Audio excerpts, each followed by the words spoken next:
अस्सलामुअलैकुम नाज़रीन इकराम, उम्मीद कामिल है कि आप ठीक होंगे और खैरियत से भी होंगे। नाज़रीन इकराम, आज फिर एक नई वीडियो के साथ मैं आपकी खिदमत में हाज़िर हूँ। उम्मीद है कि आपको वीडियो पसंद आएगी। वीडियो पसंद आएगी तो वीडियो को लाइक लाज़मी कीजिएगा, मेरे चैनल को सब्सक्राइब कीजिएगा और वीडियो को दूसरे दोस्तों के साथ भी शेयर कीजिएगा ताकि किसी और का भी फ़ायदा हो। तो नाज़रीन इकराम, आज की वीडियो में मैं सिर्फ ये बताने वाला हूँ कि जो लोग ख़ास करके हाई ब्लड प्रेशर का शिकार हैं तो उनको लहसुन का इस्तेमाल करना चाहिए और कैसे करना चाहिए, कौन सा तरीका है लहसुन को इस्तेमाल करने का जो उनको फ़ायदा करेगा। तो नाज़रीन इकराम, ब्लड प्रेशर के जो मरीज़ हैं ख़ास करके तो उनको लहसुन का इस्तेमाल जो है कच्चा इस्तेमाल करना चाहिए। लहसुन पका कर कभी भी इस्तेमाल नहीं करना चाहिए। जो लोग लहसुन नहीं खा सकते, जिनको लहसुन खाने से प्रॉब्लम होती है, तो वो लोग इसको हल्का सा तवे पे सेक के तो इस्तेमाल कर सकते हैं। ज़्यादा आप ना सेकें, थोड़ा सा आप इसको सेकेंगे तो इसकी जो स्मेल होती है वो जो है कम हो जाती है और उसके बाद आप इसको आसानी से खा सकते हैं। तो अगर आप ज़्यादा सेकेंगे, इसको ज़्यादा पकाएंगे तवे के ऊपर, तो फिर आपको जो है फ़ायदा नहीं करेगा।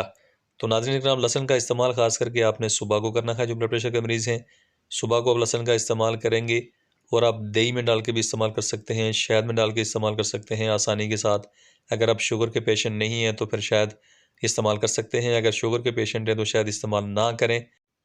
इसके अलावा भी नाज़रीन इकराम, आप इसको खाने में डाल के इस्तेमाल कर सकते हैं, सलाद में डाल के इस्तेमाल कर सकते हैं और किसी भी फ्रूट के साथ भी आप इसको इस्तेमाल कर सकते हैं, कोई इशू नहीं है। लेकिन आप जब इसको इस्तेमाल करेंगे तो आप 2 कलियाँ इसकी इस्तेमाल करेंगे सुबह के टाइम पे और 2 कलियाँ इसकी इस्तेमाल करेंगे आप शाम के टाइम पे।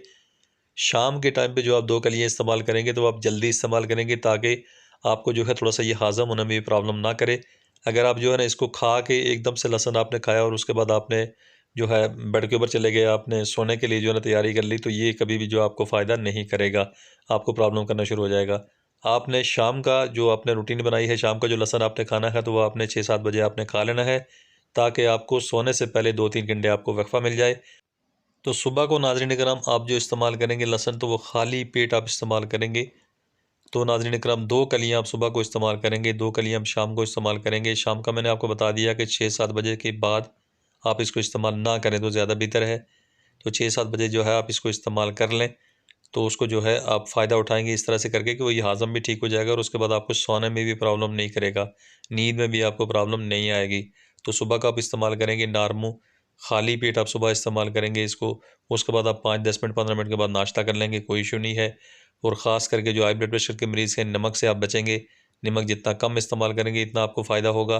तो नमक आप छोड़ भी नहीं सकते। ये भी बड़ी ख़ास बात मैं आपको बताने वाला हूँ कि नमक आप छोड़ भी नहीं सकते।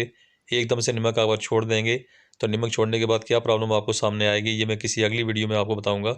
तो नाज़रीन इकराम, ख़ास करके जो है नमक का इस्तेमाल भी आपने करना है, लेकिन कम करना है, ज़्यादा नहीं करना है, बहुत ही कम, जितना कम हो सके आप कम करेंगे। तो वो नमक का इस्तेमाल जो है कच्चा भी आप छिड़क के इस्तेमाल नहीं करेंगे। नमक सालन में जो हो वो ठीक, अगर उसके बाद आप ऊपर से छिड़क के इस्तेमाल करेंगे तो ये आपके लिए और ज़्यादा प्रॉब्लम करेगा। तो नाज़रीन इकराम, उम्मीद है कि आपको वीडियो पसंद आई होगी। वीडियो पसंद आई है तो वीडियो को लाइक लाज़मी कीजिएगा, मेरे चैनल को सब्सक्राइब कीजिएगा और वीडियो को दूसरे दोस्तों के साथ भी शेयर कीजिएगा ताकि किसी और का भी फ़ायदा हो। Thanks for watching. Be happy always. Bye.